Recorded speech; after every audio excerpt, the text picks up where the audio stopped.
Hey everyone! Welcome to Grammar and Writing Academy, your destination for mastering English.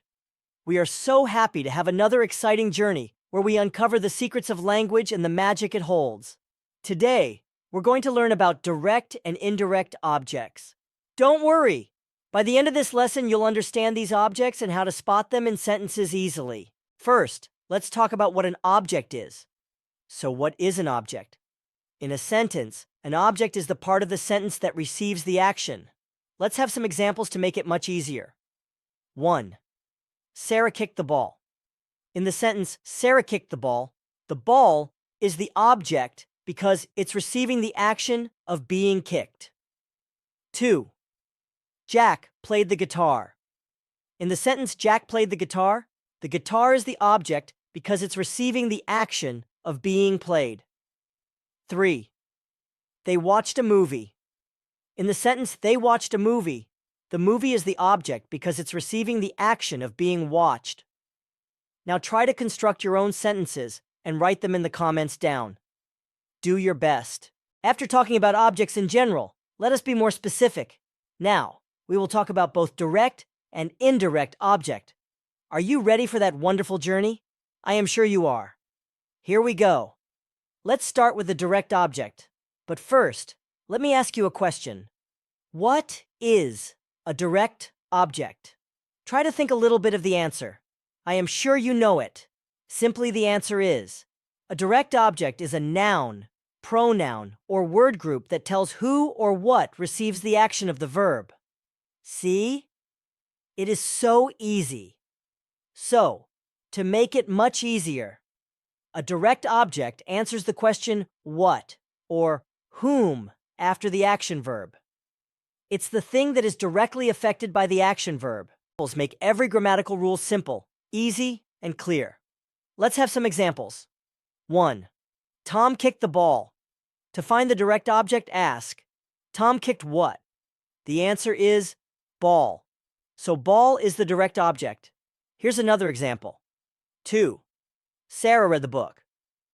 Ask yourself, Sarah read what? The answer is book. So, book is the direct object. One more example. 3. They made soup and sandwiches. Ask yourself, they made what? The answer is soup and sandwiches. So, soup and sandwiches are the direct object. We have this time compound direct objects.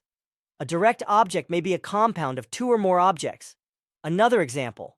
4. Rosalinda studies art. Ask, Rosalinda studies what? The answer is art. So, art is the direct object. After these examples, I think you can identify the direct object in an easy way. Remember, the secret is in asking what or whom after an action verb. The answer will be the direct object. So, what do you think? Send me your feedback, please. Now, get ready as we will talk about the second part of the lesson, the indirect objects. You will find it even much easier. First, let's have a question. What is an indirect object? Think a little bit. The answer is coming in just a few seconds. Here it is.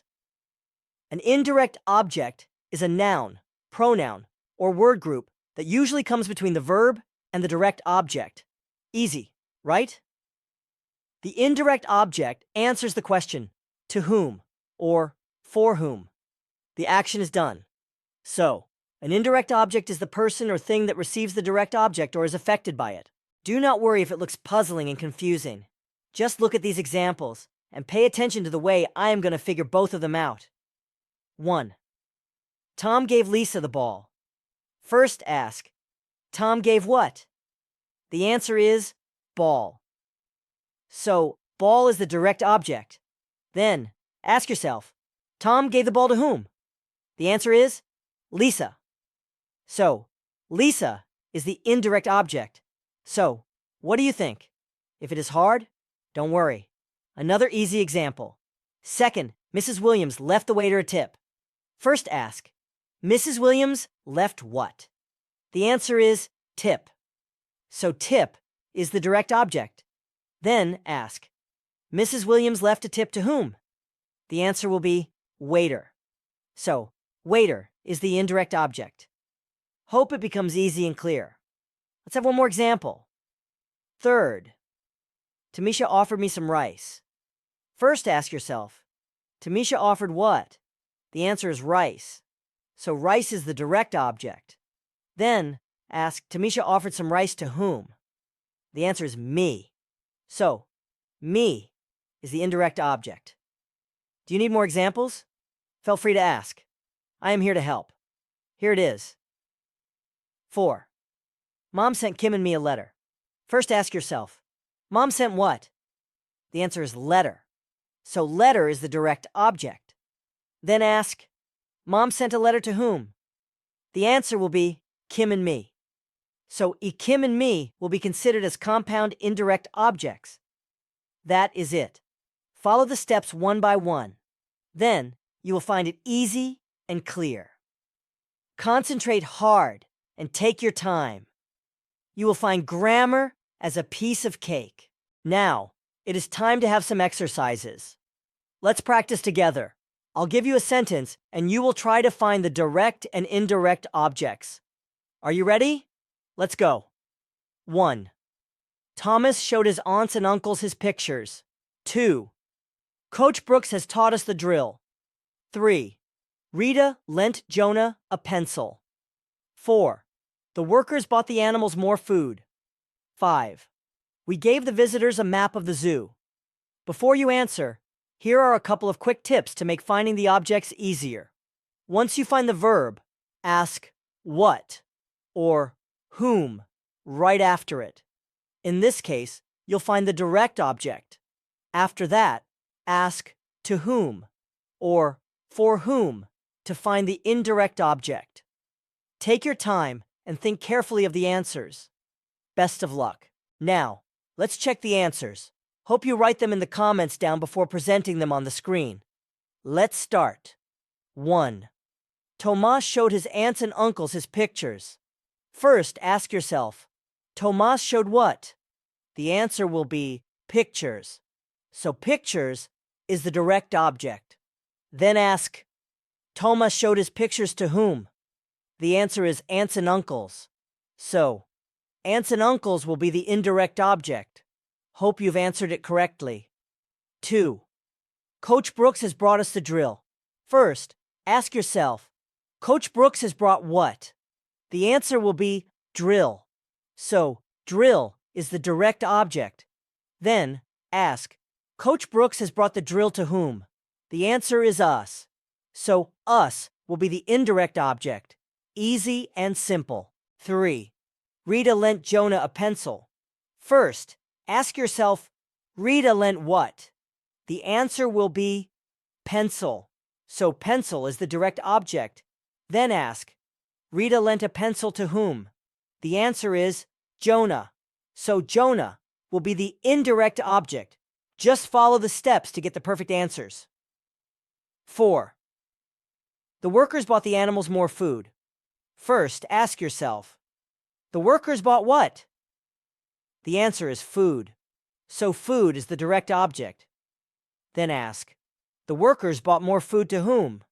The answer is animals. So, animals will be the indirect object. As I told you before, it looks like a piece of cake. 5. We gave the visitors a map of the zoo.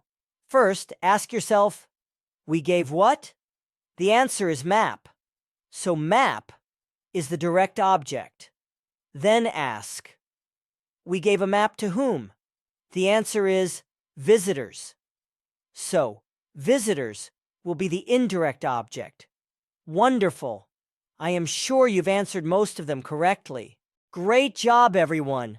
Now you know how to identify direct and indirect objects. To get really good at it, practice with different sentences. The more you practice, the easier it will be. Good luck as you continue to practice and apply what you've learned.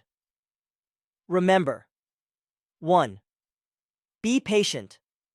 Learning grammar takes time, so don't worry if it feels tricky at first. 2. Practice daily. The more you read, write, and identify objects and sentences, the easier it will become. 3. Ask questions. If you're unsure about something, don't hesitate to ask for help. 4. Stay confident. You're building a strong foundation in grammar, and each lesson brings you closer to becoming a better communicator. Keep up the great work, and remember, language is your superpower. Thanks for being a member in Grammar and Writing Academy, your destination for mastering English. Don't forget that your support means a lot to us. Like, share, and subscribe for more awesome English adventures. See you soon. Goodbye.